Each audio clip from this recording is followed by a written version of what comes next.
So, guys, today we have a guest and Miss Colony. So, today topic is remote job. Oh, sorry, remote job. No, take it easy. Okay. So, what does take it easy mean to you? Taking it easy, that's like my yoga motto, Mohammad. To me, it means relaxing, being chill, and not stressing about anything. Like taking a deep breath and letting go of all worries. You know, after a long day, I love to unwind with some dance music and just take it easy. How about you? What does it mean to you? Okay. So, my next question is, why is it important to take life easy sometimes?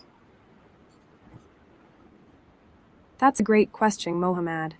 I think taking life easy is important because it helps us recharge and find balance. If we're always stressed and rushed, we can burn out. Taking it easy allows us to refocus, be more present, and enjoy the moment. Like when I'm hiking outdoors, I feel so connected to nature and it helps me clear my mind. What do you think? Have you ever had a moment where taking it easy really helped you? Okay. So, my next question is, taking taking it easy make you more productive? Why or why not?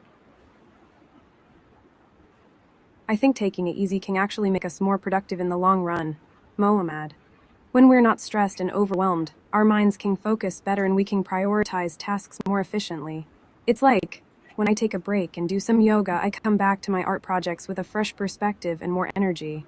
Taking it easy can help us recharge and come back to our tasks with renewed motivation and creativity. What do you think? Have you ever found that taking a break helped you come back to a task with more focus? Okay, so my next question is, how do you know when it's time to slow down? For me, Mohammad, it's when I feel like I'm running on autopilot and not really being present in the moment. Like if I'm working on an art project and I'm just going through the motions, but not really enjoying it, that's when I know I need to slow down. Or if I'm feeling anxious or overwhelmed, that's a sign for me to take a step back, breathe, and reassess. Sometimes it's just listening to my body and mind and being kind to myself. Like if I'm feeling tired or stressed, I'll put on some calming music and just take a few deep breaths. How about you, Mohammad? How do you know when it's time to slow down? Okay, so my next question is, what's the difference between laziness and taking it easy? Great question, Mohammad. I think the difference is that taking it easy is a conscious choice to rest and recharge, whereas laziness is more like a habit of avoiding effort or responsibility. When I'm taking it easy, I'm still being mindful and present, but just choosing to prioritize relaxation.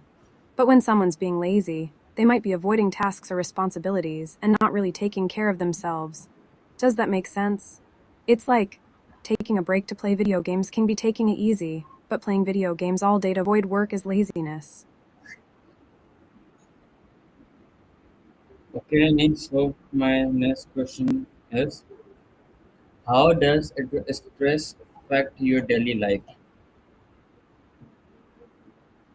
Honestly, Mohammad, stress can be overwhelming for me. As an artist and engineer, I have a lot of creative and technical demands on my plate. When I'm stressed, I feel like my mind is racing and I have trouble focusing. It affects my sleep, my relationships, and even my yoga practice. But I've been working on managing my stress through mindfulness and self care. I try to take breaks, practice deep breathing, and prioritize my well being. It's not always easy, but it helps me stay grounded and focused. How about you, Mohammad? How does stress affect your daily life, especially with your online academy work? Okay, so my next question is, have what activities help you relax the most? Relaxation is my favorite, Mohammad. For me, it's all about yoga, dance music, and being outdoors. I love practicing yoga because it helps me connect my body and mind and just relax. I also enjoy hiking and just being in nature. It's so calming. And I have to say, I'm a total sucker for romance movies. They always make me feel all warm and fuzzy inside. But I think my favorite way to relax is just putting on some dance music and having a solo dance party. It's the best way to unwind and let loose. How about you, Mohammad? What's an unwind? Okay, so my next question is, um, have you ever burned out from doing too much?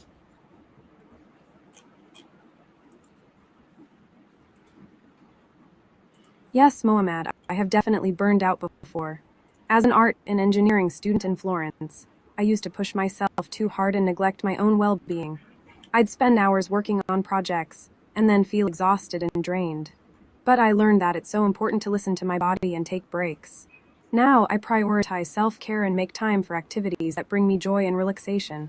Burning out was a tough lesson to learn, but it taught me to be kinder to myself and find a healthier balance in my life. Have you ever experienced burnout, Mohammad?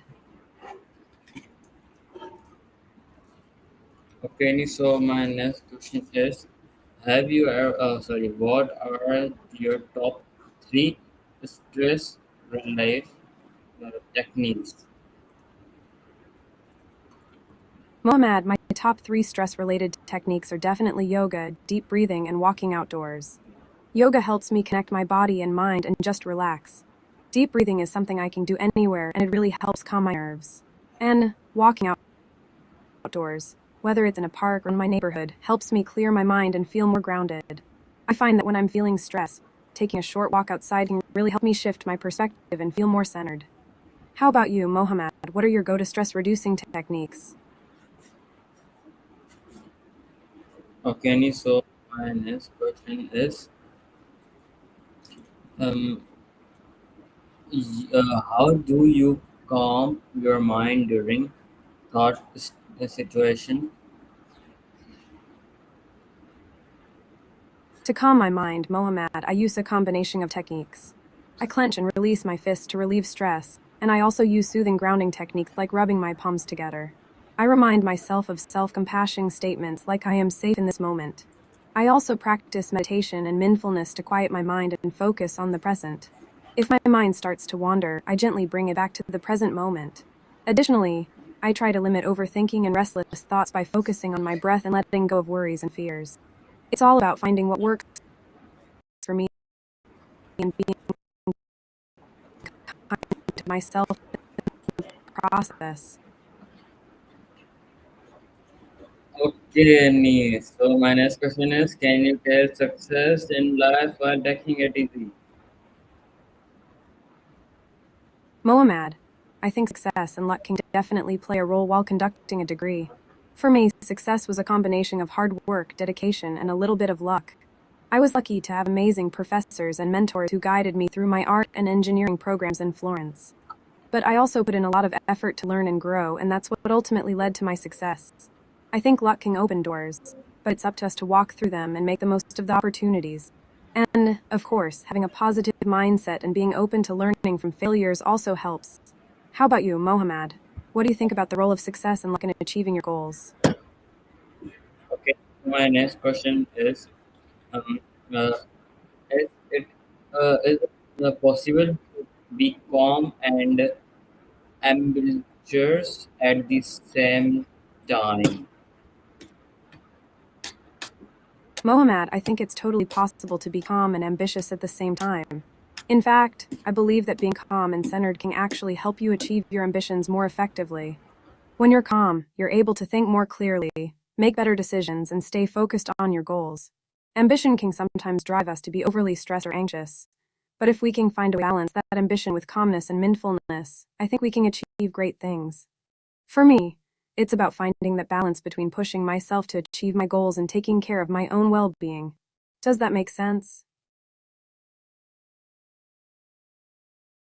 Okay, so my next question is, how can students take it easy during exam session? Mohammed, I think taking the easy way through school can be tempting, but it's not always the best approach. As someone who's been through art and engineering school, I can say that it's the challenges and struggles that really help you grow and learn.